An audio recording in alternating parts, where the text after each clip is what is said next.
you never know besides picking offensive linemen in the first round, you never know what the Saints are going to be up to. Look, Dennis Allen is there for a second year. I feel sorry for Saints fans about that, but it is what it is. But how about Mickey Loomis, though? 21 years. Has anyone else got that kind of resume? That's a good question. If anyone's been in that position that long, 21 years. That is like nuts.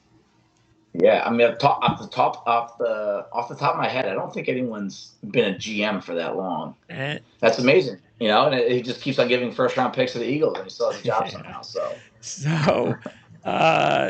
taking a look at what is the Saints? Where are they picking? Let's see. By the way, they don't have to worry about a quarterback. So Derek Carr. Yeah, I mean that. I will say this: it's we could joke about them and Dennis Allen and Loomis, right? But there's no questioning these guys are the favorite to win the division. And it's because not of Derek Carr. Yeah, and it's not even that Derek Carr is a special quarterback, but it's the rest of the division that it's really hard to come up with a team that is really. I think that all depends though on how good CJ Stroud is as a rookie. Yeah, because the Panthers roster is solid. Yeah, I will they have a good enough roster, and I would think they would be the one team. Because look, I'm not going to Dennis Allen. I mean, I'm sorry, I'm just not going to get excited about that. But taking a look at what else they have to, the Jamal Williams signing was huge. I mean, that was a really nice signing.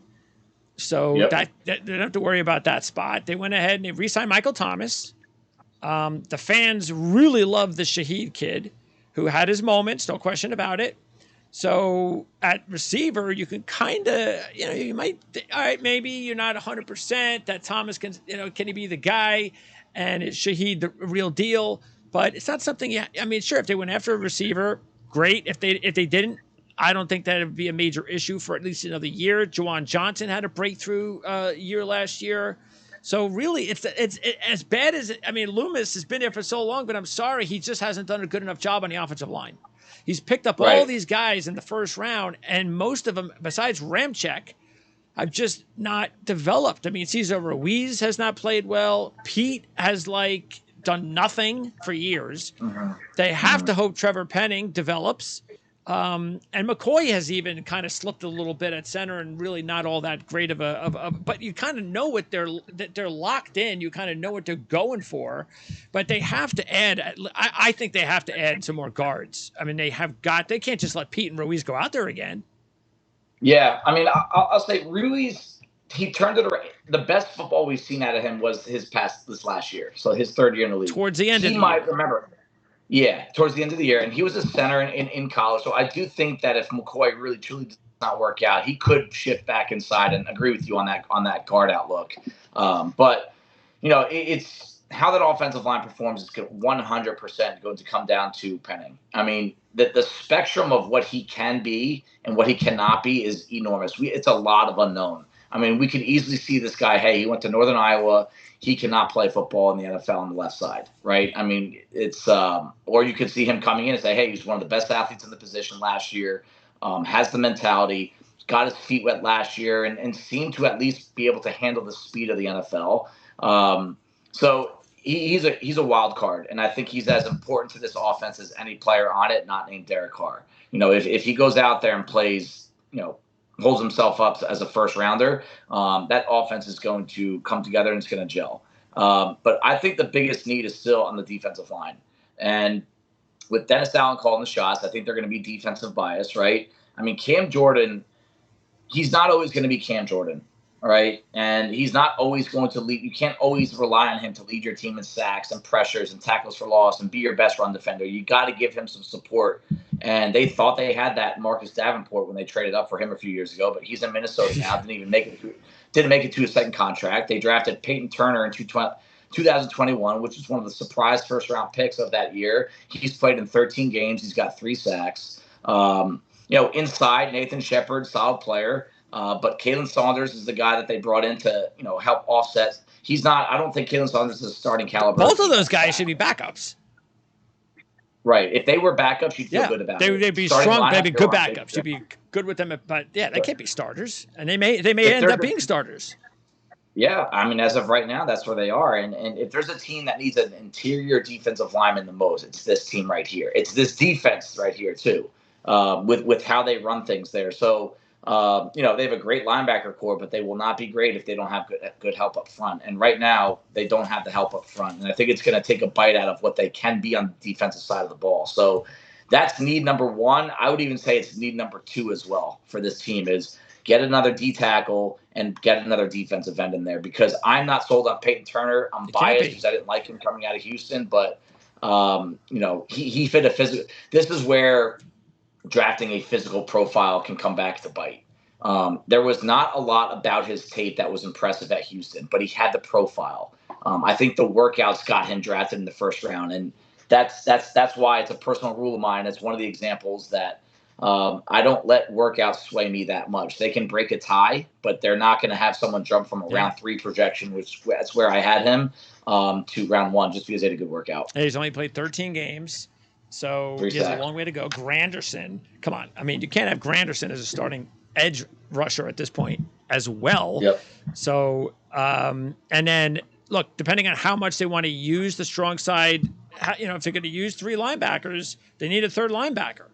I mean, I don't think Baun hasn't proven anything. Now, maybe DeMarco Jackson, I don't know how they want to use him. I don't even think he played much at all last year.